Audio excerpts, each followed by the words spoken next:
حمد ہے اس ذات باری تعالیٰ کی جو سارے جہانوں کا مالک ہے، اور درود ہے حضور اکرم حضرت محمد صلی اللہ علیہ وآلہ وسلم کی ذات مبارکہ پر۔ اللہ سے دعا ہے کہ وہ ہمیں دنیا و آخرت کی تمام بلائیاں عطا فرمائے۔ بسم اللہ الرحمن الرحیم۔ السلام علیکم۔ آج 25 فروری ہفتے کا دن ہے اور 4 شعبان ہے۔ بات کریں گے تحریک لبیک پاکستان کی۔ تحریک لبیک پاکستان جو ہر مشکل وقت میں پاکستانی عوام کے ساتھ کندھے سے کندھا ملا کر چلتی ہے اور ان کی مشکلات کو حل کرنے اور کروانے کے لیے میدان عمل میں ہوتی ہے۔ اب جب پاکستان میں مہنگائی بہت زیادہ ہے، سر توڑ مہنگائی ہے، غریب آدمی کا، عام آدمی کا جینا بہت مشکل ہے، اس مشکل وقت میں تحریک لبیک پاکستان نے حکومت کو اس بات پر وارننگ دی کہ وہ پیٹرولیم مصنوعات کی پرائسز کو مزید نہ بڑھائیں اور عوام کی مشکلات میں زیادہ اضافہ نہ کریں۔ جہاں تک آپ پرائسز بڑھا چکے ہیں اسی میں گزارا کریں، اپنی عیاشیوں کو کم کریں، اپنے پروٹوکول کو کم کریں، حکومتی اخراجات کو کم کریں اور عوام کے لیے ریلیف پیدا کریں۔ لیکن حکومت جو پیچھے 75 سال سے عوام کے پیسے پر عیاشی کر رہی ہے اور عیاشی کرنے کی اسے عادت ہے، وہ ایسا تو نہیں کر سکتی۔ اس کے برعکس جب تحریک لبیک کی اس تمام تر معاملات کے بعد، تمام تر وارننگز کے بعد جب حکومت نے کوئی کام نہیں کیا تو تحریک لبیک پاکستان نے پورے ملک میں 27 تاریخ بروز سوموار کو ہڑتال کرنے کا اعلان کیا، شٹر ڈاؤن ہڑتال کرنے کا اعلان کیا، جس میں تمام تر دکانیں بند ہوں گی۔ اب بات کریں گے اس ہڑتال کا مقصد کیا ہے، کیوں تحریک لبیک پاکستان نے یہ رستہ اپنایا، کیوں تحریک لبیک پاکستان نے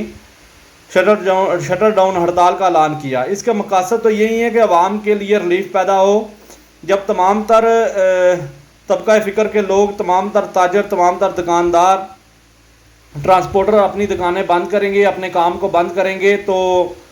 ملک کے تمام تر اعلیٰ عہدیدارانوں کو اس بات کا علم ہوگا، احساس ہوگا کہ نہیں، عوام اب جاگ چکی ہے اور ہمارے لیے بہت زیادہ مشکلات پیدا ہونے والی ہیں۔ اب تحریک لبیک پاکستان نے ہڑتال کے اعلان کے بعد جو لایا عمل اپنایا، تحریک لبیک پاکستان کے جو علماء کرام ہیں، اس کے علاوہ تمام تر علماء کرام جو اپنی خدمات سر انجام دے رہے ہیں، تحریک لبیک پاکستان کے ورکرز کی دن رات محنت سے پورے ملک میں تمام تر تاجروں، دکانداروں، انجمن تاجران کمیٹیوں کے سربراہان، وکیل حضرات نے مکمل یقین دلوایا کہ جہاں تک ہو سکے گا ہم اس میں اپنا تعاون مکمل طور پر تعاون کریں گے اور ہم آپ کے ساتھ شانہ بشانہ چلیں گے۔ اگر آپ زیادہ دنوں کی کال بھی کریں گے تو ہم زیادہ دن بھی اپنی دکانیں، اپنے کاروبار بند رکھیں گے۔ جہاں تک مجھے یقین ہے کہ 27 فروری کو پاکستان کی تاریخ کی سب سے بڑی اور پرامن ہڑتال ہوگی، جو بڑے بڑے بے ضمیروں کی رات کی نیندوں کو حرام کر دے گی، اور لیکن غریبوں کے لیے ایک سہانا خواب ثابت ہوگی اور انہیں ایک اچھے اور پرامن پاکستان کی حقیقت کی طرف لے کر جائے گی۔ تحریک لبیک پاکستان کے ورکرز نے جس طرح موقف پیش کیا، گھر گھر جا کر، مارکیٹوں میں، عام دکانداروں کے پاس ایک ایک بندے کو جا کر تحریک لبیک کا پیغام دیا اور اپنے کاروباروں کو ایک دن کے لیے بند کرنے کی درخواست کی تاکہ ان معاملات کو حل کیا جا سکے۔ پیپلز کی انتظامیہ نے اپنے علاقوں کے لوگوں سے، مارکیٹ چیئرمین سے، مالکوں سے ملاقاتیں کی۔ تمام تر شہروں کے جو تحریک لبیک پاکستان کے پارٹی کے نامزد امیر ہیں، انہوں نے اپنے اپنے علاقے کے تمام تر تاجروں، ٹرانسپورٹروں کو اعتماد میں لیا، انہیں کہا کہ آپ ہمارے ساتھ چلیں، ہم ہر وقت آپ کی مشکلات میں آپ کے لیے شانہ بشانہ حاضر ہوں گے اگر آج آپ عوام، غریب عوام کے لیے ہمارے ساتھ دیں گے۔ اس کے علاوہ اس سے پہلے بھی دوسری بہت ساری سیاسی جماعتوں نے ہڑتال کی ہے اور ہڑتال کرتی رہی ہیں، لیکن جو طریقہ کار تحریک لبیک پاکستان نے اپنایا ہے، ایسا طریقہ کار کسی نے نہیں اپنایا۔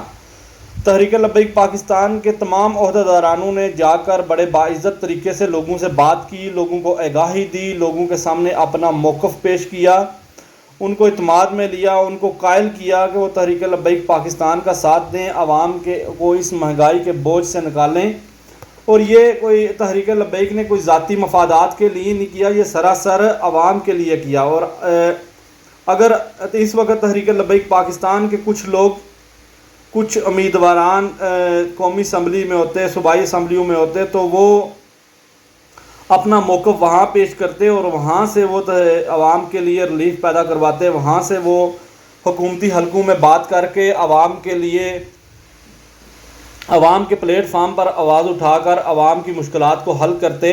لیکن یہاں پر جو لوگ اس وقت جن لوگوں کو عوام کے لیے کام کرنا چاہیے تھا وہ اپنی اپنی سیاست کو چمکانے کے لیے، اپنے مفادات کے لیے، اپنی ذاتوں کے لیے اپنے کام کر رہے ہیں، لیکن کوئی بھی ایسا نمائندہ نہیں ہے حکومتی حلقوں میں